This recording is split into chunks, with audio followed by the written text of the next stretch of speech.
My name is Bill Dean. My age is 96. I was served with the service company, 152nd Infantry, 38th Infantry Division. I was drafted and reported August 28th, 1942. I was discharged December 16th, 1945. Jackie and I were married May 16th, 1942. We both were working and had jobs. We was getting on with our life together. And 3 months later, I received that notice that says you have been selected by your friends and neighbors. And so I was drafted August 13th, 1942, and to report for duty August the 28th. So I had to get, Jackie had to go back home, and so I reported and was processed there and given tests and all, and I was sent to Camp Croft, South Carolina for my basic training, which I completed in December, and I was sent down then and assigned to Company G, 152nd Infantry, 38th Division, and we were there training on mock boats of how to leave the landing craft when you landed in combat. January the 1st, we were, the 38th Division moved to Camp Livingston, Louisiana. And of course, this is where we got to know all of our friends and wives and all that we were doing our further training there. I was, at that time, spent part of the day training to be a company clerk with G Company's clerk, and also I was a good typist, and military correspondence has to be perfect. If you make an error, they won't let you correct it. You have to redo that page. So I was also trained to be a company clerk, and since I was a good typist, several times I was sent down to the provost marshal to help them with their paperwork. And also at that time I had to qualify as a sharpshooter. I was trained on the bazooka. I was trained on the flamethrower, and also how to handle grenades, along with my training. And we were down there a year, and I spent December the 25th, 1943 with Jackie, and we had been told that we were going to be shipped out, but we didn't know. So one day they're just going to not let us off the base. So I told her if that happened, if she didn't hear from me in 3 or 4 days, to get on the train and go home. Well, I went back to base that morning, left her at about probably 6 a.m. to go back, and I did not return because they wouldn't let me out. So we were sent down to New Orleans and put on the SS Monterey, which Matson steamship converted trip used, and 17 days later I was in Hawaii. Taking jungle training down along with my other duties, and we were there for, as I said, a period of 6 months. And then we were put on board ship and sent to New Guinea. And when we landed in New Guinea, we had to go down off that ship on a cargo net and put on a duck, which is an amphibious 6x6. And as it rise of the water, it would go up and down. And so you'd go down on that cargo net and stop.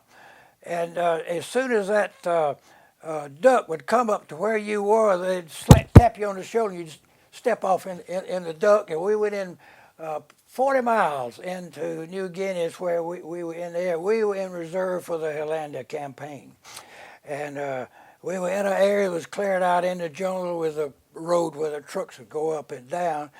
And we laughed. You said, yes, we were there for uh, uh, the Hollandia campaign, but a lot of field rats. You wouldn't see them during the day, but at night they would start foraging for food. Well, we're living in tents with uh, uh, log frames on it, and so you didn't keep anything edible in your tent. And they would sometime run down that tent frame and they'd fall off in the slack of your mosquito bar. And you had to tuck that in under your blanket to keep them getting in bed with you. So you had a stick with you, and when one would do that, you just knock it out. We were issued traps. We took empty cans from the mess hall and buried them in the ground. And the morning report, we had to report how many rats we caught in traps and how many we drowned. Then after that campaign was over, then we moved to Leyte. And that's when we were actually on a Liberty ship from New Guinea to Leyte, all sleeping down in a hole, which really bothered me because I thought a Jap could, a submarine could shoot them. But evidently the Navy and all thought we were safe. But I went off the Liberty ship into that landing craft and landed on Leyte. And with that picture, as soon as we hit the beach, sirens went off. We had the possibility of an air raid. So we laid on the beach for a period of time until it was all clear.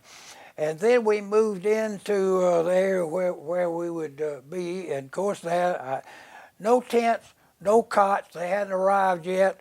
So another soldier and I put up our pup tent, because each soldier carried half of it. And I was on guard duty, as I recall, from 1 till 2 a.m. So I went to sleep probably around 10, slept 2 or 3 hours until they woke me for my duty. And I noticed then it started raining.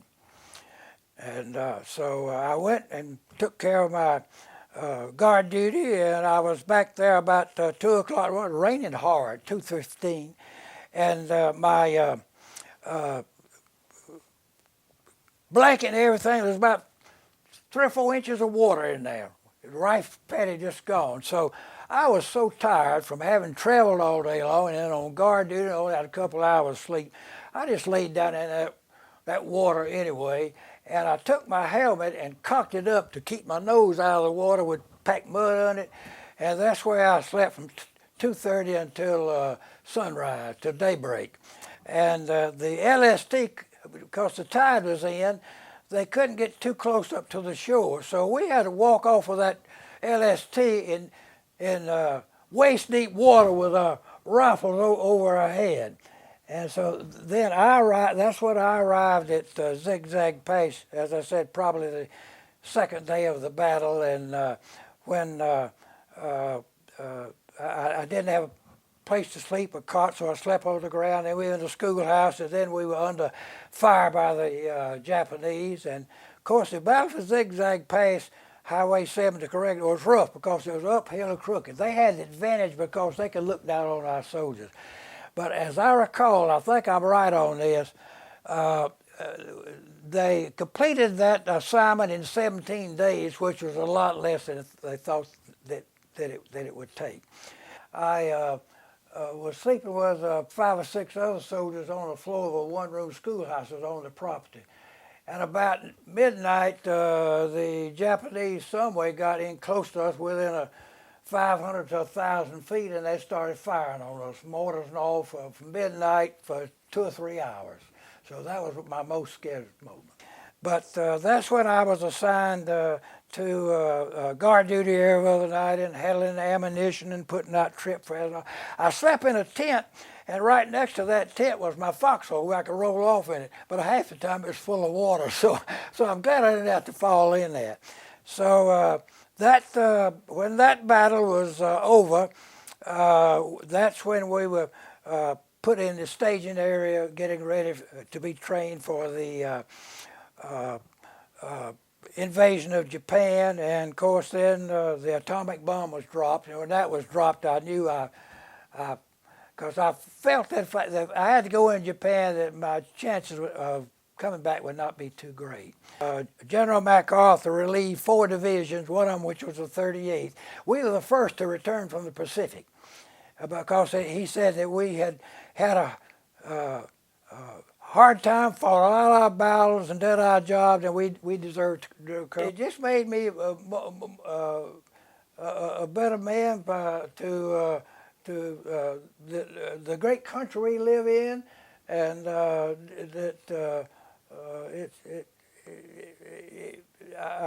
guess I was green, having never been in military service, and with the training and all, it was just really great. I came back to California, to Camp Anza, California, and I had to work all night long because I had to sort out all the records and get the transfers and all where the different soldiers are going home.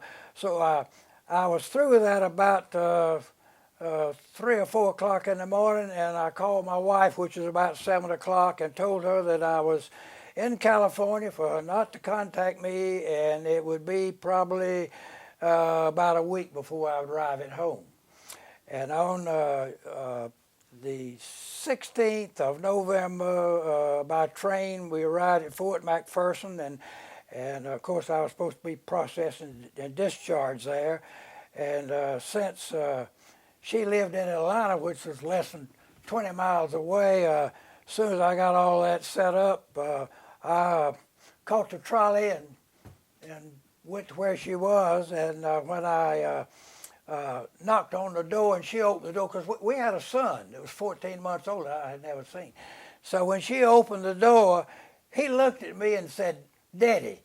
He recognized me, and it was a good feeling. I agree, I was kind of confused because I have not seen my wife in 2 years or talked with her at all. So it was a good sign, but I had to go back to Fort McPherson next morning and be there by 7 o'clock, so I was just there that night. But I was able to come back and forth every night after that because I had dental work that I had to have, because in combat, if you have a problem with a tooth, they just pull it. And they say, if you're lucky enough to get back, we'll take care of your debt. So I had some dental work, so that's why I stayed in 30 more days and was discharged on December 16, 1945.